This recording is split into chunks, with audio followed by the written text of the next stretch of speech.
Good morning. Maupay nga aga mga kasangkayan. It's a beautiful day. So today, pag-harvestin ko muna yung aking kapatid ng aming sariling tanim na talong because we are going to cook our ulam for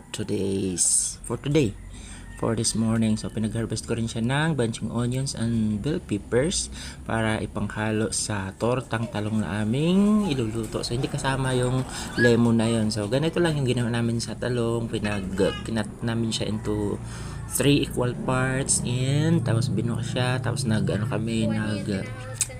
dito hiniwa-hiwa namin yung bunching onions and bell peppers para ihalo. Tapos ang ginawa namin, imbis na ilagay namin yung talong, linagay lang namin siya sa ibabaw ng aming sinaing at tinakpang ulit. So yung iba actually what they do is grill nila yung eggplant, iniihaw ba sa ibabaw ng nagbabagang uling. Pero ang ginawa namin, lang siya, parang steam lang siya sa ibabaw ng sinaing. So ayan yung naging yung naging result niya.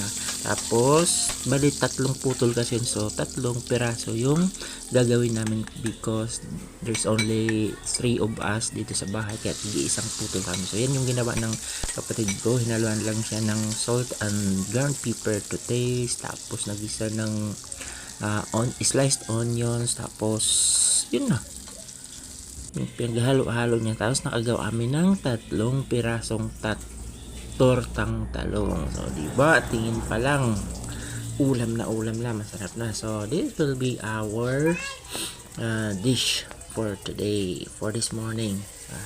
Tigi-isa kami, medyo matipid. So that would be all for na muna mga kasangkayan.